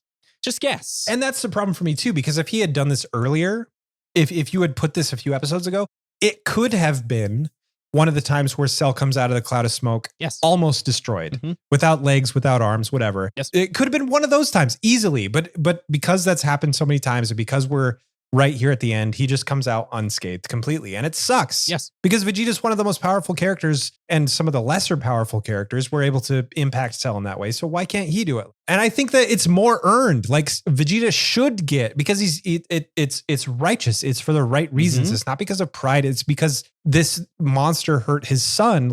He should get some sort of victory here, however small. And it's literally nothing. Yeah. He gets nothing. My note on that is, honestly, this would have been so fucking earned if it mattered even just a little bit. Exactly. Even just a little bit, but it doesn't. And what's worse is, in the context of, is this a decent episode? They just reused the same footage twice in a row. There's I hated 3 minutes of Vegeta getting angry and shooting blasts. And then there's 2 more minutes of Vegeta doing the exact same thing with the exact same blast impact footage and the exact same smoke. And the exact same cuts to the characters going, Vegeta, what are you doing? Why now? This is such a dumb thing to be doing. Which, you know what? They're right. It is. It's a dumb thing to be doing. Not just in the context of you're not as powerful enough to hurt Cell. You don't have that level of strength yet. But let's just get to the end. If you matter, then yes. But you don't, so the characters are right. Moving forward, Cell then, of course, darts through the smoke. We don't wait for the smoke to clear, thank God. And he smacks Vegeta into a little pile on the ground. He just smacks him, and now there's just a pile of Vegeta on the ground. A broken pile of Vegeta now. That's what we get. God. This is another moment that I like, but I think is misplaced, where Cell, after making a pile of Vegeta, does a little death beam thing and says, this is it. You're done. Shouldn't have tried that. In a really lovely moment, again, taken apart from everything else that we've seen in context, Gohan flies in and saves Vegeta. He takes the blast full force and deflects it off of Vegeta. As a result of that, Gohan gets to his feet and there's a lot of blood. Way more blood than they ever showed on actual TV. Yeah, it's a lot. There's enough blood to the point where I started to question how much blood does the human body have in it at that moment. Without feigning, how could you possibly lose that much? But Gohan's arm is broken. Yes. Unusable. Yes. His left arm. We get told there's no more sensu beans. Trunks is on the floor, almost dead. Vegeta's on the floor, almost dead. Gohan is crippled beyond repair because there's no more sensu beans. I love all of this. It happened way too late. Yeah. The only thing that I can think of is that you are correct. Akira Toriyama thought of 2 endings to this show and then tried really hard to slam this other one onto his first one. The second one The one that comes after is so much better. You kill Goku 5 episodes previously and just stick with this path. And I think you're golden. I think it's fucking awesome. But it feels so weird and uneven and it's just not great. Yeah, it's a bummer. It's a bummer because I really, really wanted so hard to enjoy the ending to this. But it is, oh man. Do you think it's worse? Do you think it's worse than Namek? Yeah. I hate to say that. I really do. Namek sucked up until a point, and then the last few episodes were really good. This is great up to a point, and then the ending sucks. And my personal subjective point of view is that the ending is the most important part. So it sucks to have so much good and then just trip at the finish line. Yeah, no, I can actually 100% agree with you. I haven't thought about it until I asked you. And then we have one more episode, don't we? We still have one more fucking episode to go over. We still have one more episode to go. It's not over yet. It almost cements the Namek ending was better. If it weren't this episode, if we got the next 2 episodes combined into one, then I maybe would say this one is better. But let's move on. Let's talk about episode 190. By the way, this one ends with Cell starting to charge up the end game Kamehameha because this is Dragon Ball Z, so he's got to charge a big old blast. Yeah, of course. Episode 190, the Japanese title is From Goku to Gohan. The spirit of the father is handed down. 7 episodes ago. The American title is The Horror Won't End. I want to say my episode title is 7 episodes ago now. But so my episode title is Round 10. And my title is a quote from part of a gigantic recap that Cell gives us in this episode, which sums the whole of my feelings about DBZ's writing at this exact moment. The quote is, I was regressing into my larval state. Oh my God, it's so Holy perfect. Shit. So the very beginning is Cell's charging, and then Gohan gets ready to start whatever. Gohan's blaming himself for pretty much everything. Which is not wrong, but also everything has just fallen so flat. I'm just angry about everything now. So we cut to the humans who so far haven't fucked anything up. And so I was happy to see them. And it's Mr. Satan who is now, trick, it's all a trick. And in the middle of him saying a trick, Firecracker puts his fucking hand on Mr. Satan's face and cuts him off and shoves him out of the way, commentating into just a stick now. Look at him it's go! So good. That was so funny that I almost had some kind of forgiveness for what was happening. It was a really good human moment. Everybody's just going insane, and to hammer that in, Vegeta apologizes to Gohan. Yeah, he says, "I'm so sorry." To Gohan, and Gohan goes, yeah, he must be doing that because he knows we're fucking dead. Well, it's true. I mean, you're not wrong. But yeah, Vegeta's lying there in a pile of himself. And he's still semi-conscious and a puddle of sadness. Yeah. I'm sorry. Gohan's like, whoa, that's fucking weird. Yeah. Here's the thing though, and maybe you can explain this to me. Yeah. Because I'm dead inside. Yeah. Cell is back. Right. It's perfect Cell. Mm-hmm. We know that last time that Gohan, who is still Super Saiyan 2 at this point, faced off against Cell, it was he didn't even have to try. Right. Yeah. Why does everyone care that Perfect Cell's back? Like, it sucks that he respawned. Yes. But shouldn't it be a thing where it's like, he's back. Okay, Gohan, punch him once in the stomach and he'll be gone. And then he's going to respawn, but then just punch him in the stomach and just do that again until he doesn't come back anymore. Like, why is everybody acting like Cell coming back is literally the hopeless, this is the end of the world, we can't do anything? Oh God, I have so many directions I want to take this. To jump on your train a little bit, we've seen Cell regenerate before, and it's been stated that this takes energy from Cell, and he comes back weaker after regenerating. Yes. Which means that he regenerated from a single cell. He should be dead. Like, he should be dead tired as fuck, and he's not. At least weaker than he was when he was trying to hit Super Saiyan 2 Gohan. Right, but after he went very perfect or whatever. According to the explanation that we got, the cell that regenerated remembered tasting the power of 18, and then every time he gets close to death with his Saiyan cells, he's able to become even stronger like Saiyans do. And so now he's even stronger than he was as a perfect form. And plus he understands how to use the instant transmission, and he's got the super strong powers, and so here's the real thing, okay? Here's the real reason. If Cell isn't strong when he comes back, we can't have a big beam fight. Right? We can't. If he can't shoot beams, we can't have a cool beam fight to end the arc. So that's it. That's why. And I know because I want a better explanation that you want a better explanation, but there just isn't one. I think you're right. I also think that Gohan, Vegeta, and Trunks arguably should be a lot stronger at this point because they've been beaten down as well. Yes. So that could be a fun thing, but we don't do that. So Cell charges the Kamehameha, and to give them more art credit, because again, the art has been really fucking good. There's this cool swirl effect around Cell as he's charging this Kamehameha, and it really looks like this is the strongest one that has ever existed. It's true. It's unreasonably big.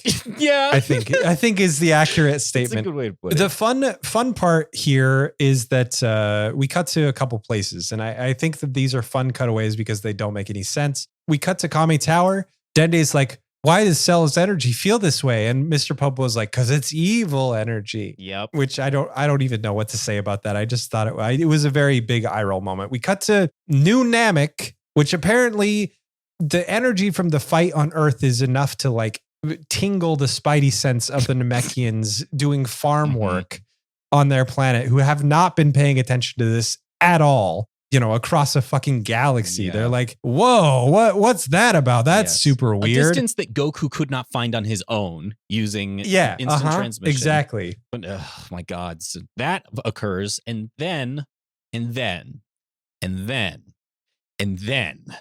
get the most egregious flashback sequence that has ever been in Dragon Ball Z. You know what's stupid is I almost like it. I almost enjoyed this. I get why it exists, and to bookend, because spoiler alert, Cell dies, right? Like, you know that as the listener, you know that because it's Dragon Ball Z and we have a whole nother group of episodes that we need to watch after this. Yeah. So, yeah. And chances are you've watched Dragon Ball Abridged and Cell dies. Like, you get it. You know he dies. It does almost work because Cell dies. And we get a whole big ooh of Cell's here's and there's. Exactly. And what that Cell has done. I feel like it doesn't work here. I think you could have sprinkled this in maybe as an extended flashback that's peppered in throughout different moments where Cell is fighting different warriors or something like that. It doesn't work here because it screws up the pacing. Like it grinds everything to a halt. And it takes almost half the episode to get through. Mm-hmm. But the content is really interesting. So Cell has a flashback, and I was actually genuinely confused by this for a little bit. Oh, yeah. You get to see Dr. Gero again. Mm-hmm. Building Cell, essentially. You get to see 17 and 18 in their prime, being like, hey, why are you spending all your time building this stupid little fetus guy? And Dr. Gero says, I'm building the ultimate android. And 17's like, what? Ultimate android? I'm standing right here. You get to see some of the fun, evil cockiness of them. My note there is, fuck, I missed 17. Right? Yeah. Exactly. And then 17, like it's a fun callback to like 2 or 3 seasons ago with the Android saga. It's great. When things were fun. Yeah, exactly. So 17 just gets pissed off and decapitates Dr. Gero. And my brain exploded because I'm like, what? No, Dr. Gero died. Mm-hmm. We're seeing a flashback, and I actually kind of commend the show for doing it this way. I think it could have been better, but I really enjoyed this. We're watching Trunks' timeline. Yes. And it's like, I forgot that Cell was from another timeline that he came back to absorb 17 and 18 because they weren't around in his time. Yes, we're watching a flashback to a future. A future that our heroes aren't from. Mm-hmm. It's brilliant. It's actually kind of cool to see this alternate 17 and 18 that will eventually kill Goku, kill Vegeta, kill Krillin, blah, blah, blah, blah, blah. Have Trunks be motivated enough to go back in time. We're seeing the beginning of that timeline, which is fantastic. It comes full circle from what we've been seeing for the past 3 seasons. It's just put in the worst possible spot in the season. It sucks to take away everything and rewind time here. Anyway, so we see 17 decapitate Gero. We see 17 and 18 say, this Cell guy sucks. Let's kill him now when he's a little thing in a jar. Yep. And they blow up Gero's lab. But Cell survives because 17 and 18 didn't go back in and look to make sure. Anyway. They don't know the rules about the smoke yet. I don't know why they wouldn't have checked when they know full well that the future of their existence is to be food. They're cocky as shit, and they don't really believe Giro, I guess. That it's fine. Anyway, so that yeah, it's fine. That timeline continues on. We get to see a fun little time lapse of the ruins of Giro's lab, kind of overgrown. Yeah. Until Cell's ready to be hatched. We get to see larval Cell. We get to see a live larval Cell instead of just the exoskeleton. Mm-hmm. And I don't know how to feel about this. So Trunks' timeline, right? We see Cell hatch. We see him pop out of the larva. We see him grow into first form Cell. Mm-hmm. He talks about finding Trunks, finding the time machine, killing Trunks, using the time machine to go back in time and having to revert to his larval form in order to fit in the time machine.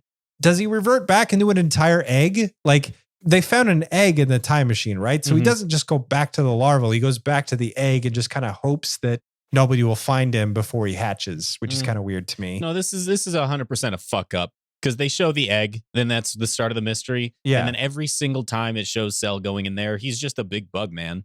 Yeah. It doesn't turn into an egg again. It's just a fuck up. This is a hard fuck up on the part of the show. It's a really big plot hole because the whole mystery was started by showing the egg. And I thought that was really cool. I don't understand why you can't, I'm just coming up with other solutions on the spot. Like have Dr. Giro survive and become a huge, gross robot man and then plant his Cell egg in the time machine and says, yes, my perfect creation will rule the world. You androids won't stop me. And then he dies just as his time machine takes off. That would be cool. Yeah, keep writing alternatives so I will remember in the future that that's how the series went instead of actually how it went. And then somebody will correct me. I'll be like, no, I think that's how it went. No, it was much better than that.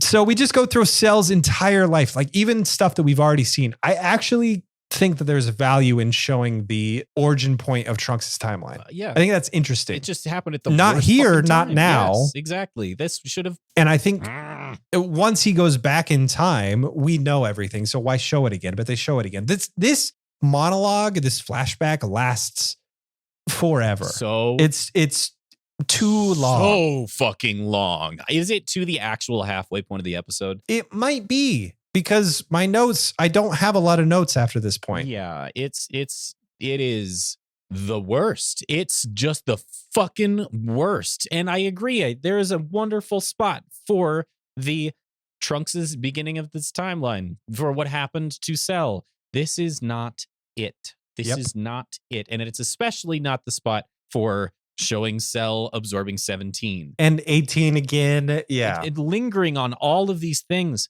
And I get it. The show is one episode per week. I understand why it exists. I do. But it sucks.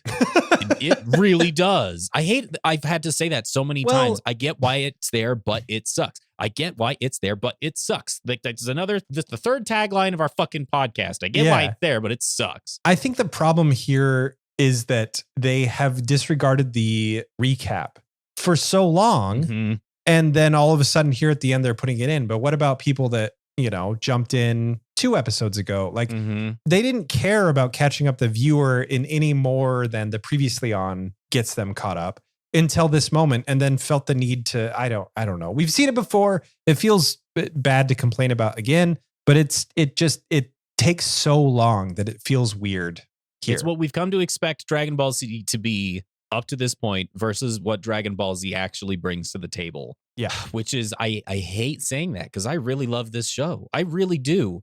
But goddamn, I want to tear it to fucking pieces because of how much I love. There's a thing, right? When you encounter a puppy or a kitten, and this is a real thing that occurs inside of people's brains. This is going to be good. Yeah, it's called acute aggression, where somewhere in your brain, there's a quantum synaptic jump directly from the cute center that gets overloaded right into the violence one.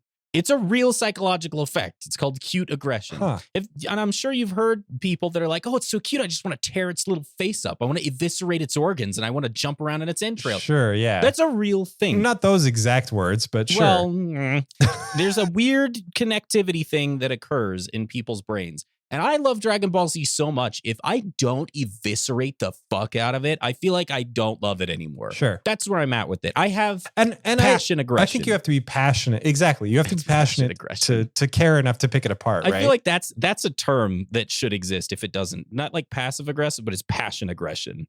It's passion aggression. That's a real thing. I like that Nerds too. get that. 100% nerds get that. Passion aggression. Yep. Oh, yeah. It's sometimes taken way too far, in my opinion, but I understand the sentiment for sure. Right. Yeah, exactly. Okay, so everybody says Cell's big and powerful and he's going to kill everybody. The world is in chaos because they're not watching TV anymore. Chi-Chi's upset because Gohan's not on TV anymore. Fortune teller Baba comes out of nowhere to Goku's house. Mm-hmm. Yeah, out of nowhere. Yeah, I forgot exactly. Baba was and a thing. Says, hey, Chi-Chi, I'm an old lady with a crystal ball. I was thinking about you and how since the TV doesn't work, you might want to see how your son's doing. So I came around. So they start watching the crystal ball. Oh my God. So Chi-Chi watches Gohan for 1 second, passes out because that's way easier than writing depthful character interaction or discussion. Yeah. She just faints after seeing Gohan with his broken arm. Which, oh, you know what? It's in character. I can't even be like that and say that it's easier because that's you're not wrong, but Chi-Chi deserves better. The best moments of Chi-Chi's character should be her character. Yes. And instead of these stupid moments that get more screen time. Anyway, Gohan gives up, which I hate. Because literally 5 seconds ago, because remember, the flashback takes up the majority of this episode. So for Gohan, literally seconds ago, he came down, transformed again, said, hey, Cell, get your damn hands off her. That's a line from Back to the Future. He says, I'm not going to give up. My dad taught me better. Mm-hmm. I'm going to be here until the end. And then Cell has a flashback. And then Gohan says, oh no, I'm just going to die. Maybe Gohan had to go through the flashback too. And so now his will to live no longer and exists. And so all of that goodwill that he built up for himself, that self-confidence just shattered. Like, fuck this. From watching this stupid flashback. Yes. And that's literally what he says is, I lost my one chance to beat you. Now we can all die together and I can be with my dad, which is the most defeatist thing that I've ever heard in Dragon Ball Z. It's, again, character regression for Gohan. Reverting to larval state, yes. Exactly. With even the episode that we are in now, it's regression for Gohan. It just is crazy. So Goku, again, because he's got to be the hero of every saga, chirps in here from the other world and says, hey, Gohan, what's up? I'm dead, but I'm talking to you through my best bud, King Kai. You shouldn't give up. I hate to say it, but the speech that Goku gives isn't bad. No. It's just that getting here was. Yes, and completely agree. So it doesn't feel earned, but the speech is good. He puts the fire back into his son, gives him that second wind that we were talking about. Gohan actually gets one here. And the most interesting part of the monologue that I thought was that Goku says, your doubt, your lack of self-confidence led to a power decrease. And that's why you're facing off against Cell and not doing as well as you were, because you lost confidence. Mm-hmm. That makes a lot of sense. I kind of wish it was pointed out earlier. Gohan does the coolest thing that Gohan will probably ever do, as far as most fans are concerned, which is the one-armed Kamehameha. Right. He does the arm movements, but he only has one workable arm. So it's like half there, but it's great because this is something we've seen a million times before, and we know what it's supposed to look like, and we know that he's only half there, but he does it perfectly, and it's great. It's a great parallel to future Trunks' timeline, which you can't even enjoy because Trunks is busy being hearted out. Which I wish that Trunks would have got to see this moment as anyway. Yeah. We could write DBZ all day. We really fucking could. We need to go into the fanfic business, man. Okay. So the narrator actually says it best when he says, Gohan has come this far. He's done all this stuff. And there's only one question left to be answered. Has Gohan become a hero? I never listened to the outros. I stopped and listened to that one. It was great. It was actually really fantastic. It was really good.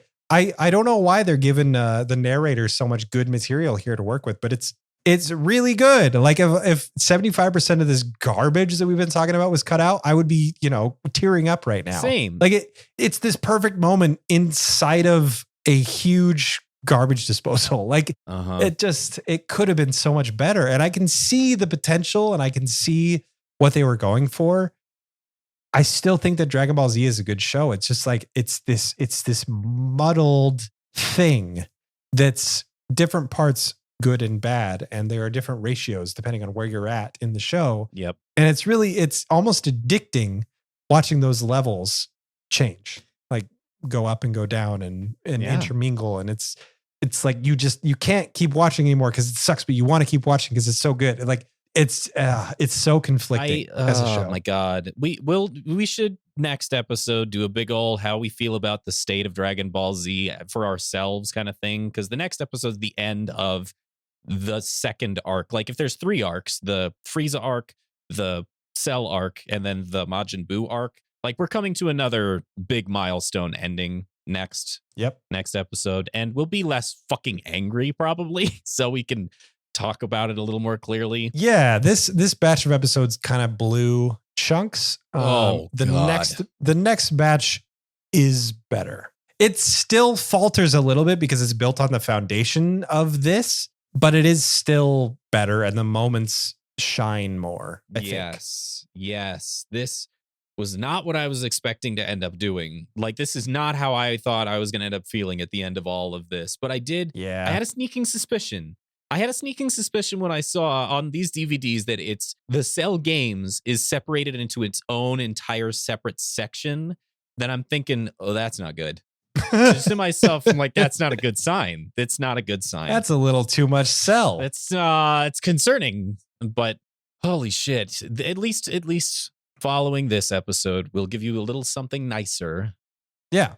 And well, were you trying to cue me in? I was trying to, but you don't have to take it. It's fine. It wasn't the best cue that I've ever had, but I mean, maybe you'll have a better cue next time on Eric Hates Dragon Ball Z.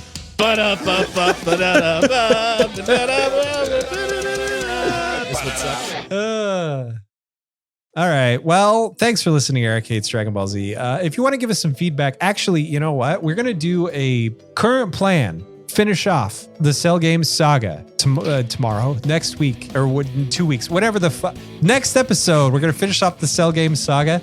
Then after that, I would like to do a review of the history of Trunks, the TV special, the sort of counterpart to the Bardock episode. I think it would give a good sense of finality to all this stuff. And then we will do a saga in review and then a mailbag episode in an order, but undeterminate right now. But we need more mail for our bag. We need to fill our sack with mail. So any questions you have, good or bad, about Dragon Ball Z or not, please feel free to send them to mail, M-A-I-L, at ehdbz.com. We've had some freaking bangers in the past, and I don't know, this saga has just been a little lighter.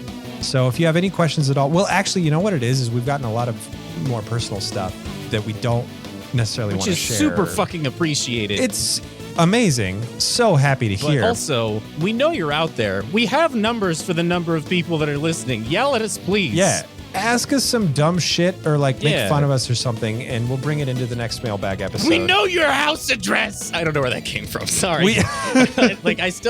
This whole time I've just been drinking coffee, and it was so much anger that has occurred. I don't know where the fuck you live. I don't want to know. Don't send us that, but you yell at us. Mail, M-A-I-L at EHC. Oh my God, if I can get it right. You can also find us on Twitter using the handle at Eric Hates DBZ, or on Instagram. I think our username is Eric Hates Dragon Ball Z, all one word. You can also find us on Patreon, patreon.com/EHDBZ, where you'll find a bunch of tiers to donate to and different rewards for each. Unfortunately, we've been a little bit lackluster. We apologize for that, but we've got stuff for you. We've got deleted scenes. We've got our Dragon Ball Evolution stuff, and we're setting up dates to record even more bonus material. Stick with us. Yeah, we do finally have the Dragon Ball Evolution stuff recorded, and I guess we're also going to put out the recap of that out into the mainstream at some point in time. Yeah, I think that'd be good. We'll have a live commentary that'll be Patreon exclusive, and then we'll do the recap, in a month or so. Fair warning, we're not happy people. I'm not happy people at the time. I had alcohol and I was kind of a dick, and so that just be ready for that. And we also like to throw out a thank you to everybody that subscribes to us or prescribes. What are we, a drug? Prescribes to us. Prescribes to us. At the end of every episode, those wonderful individuals are Dan, Purse Renegades, CJ, Axel, Jeffrey Grimm, Spencer Feuerstein, and Felix. Thank you very much for taking Thank you very much for taking the time to support us, providing us with your support. We love each and every one of you, unless that makes you feel weird on the inside, in which case we don't. We like each and every one of you. The normal amount. There, that's probably a little more acceptable to say, right? Yeah. People don't like hearing the word love. It's like a whole thing. It's like I love the word hate. Yeah. I think that I think it's an internet culture thing because hate has been growing for quite some time, I think it's more acceptable to hate on somebody than it is to love somebody. And we're trying to change that. We have a podcast called one episode Eric at a Hates time. Dragon Ball Z, dude. I don't know if that's... we should save all this conversation for our other podcast, which is Spencer and John, The After Show. No, we don't do Spencer that. and John, The After Show of like whatever the fuck we're talking. We talk about random shit. Just play That's around with actually voice pretty mod good. for an hour and a half. After whatever you want, just come to Yeah. decompress with whatever bullshit we're spouting. Which is what a lot of people do. They just put us on to have us in the background, and so they probably wouldn't even mind listening to a bunch of bullshit like, hey, did you see the weather today? Yeah, it was kind of cold. Like, they probably wouldn't mind. Do you think so? Like, do you think that how much percentage of listeners, how much do you think they care about our personalities versus how much do you think they care about just a recap of Dragon Ball they Z? probably don't give a shit about us. We'd probably have to talk about Dragon Ball Z. You're thinking about it, really. Okay. Unless That's fair. you want to let us know. mail@ehdbz.com. If you do happen to like the content we produce, we do work with a network of other really wonderful, talented individuals that would be called the Rocktopus Network. You can check them out at rocktopusnetwork.com. Is that correct? Is correct. Wonderful. I don't know why that was a cell voice. That just happened. Wonderful. There you can absorb wonderful other podcasts like the Tales of Nowhere. I'm getting done with that now. It made me feel weird in my chakras. Tales of Nowhere is a tabletop RPG. It's a really good show. We also have another one. It's called Halloween Nation. It's a wonderful show about all things spooky and scary. The music is me. I'm Bird7 on SoundCloud, and now we do a pun. Oh my God, that was so fast. Man, this episode sucked. You know what? No, fuck a pun. These episodes were so bad. We should just end it here. That's how bad they were. We should end it with these episodes sucked. Fuck it. You don't get a pun. All right. Executive decision. Bye.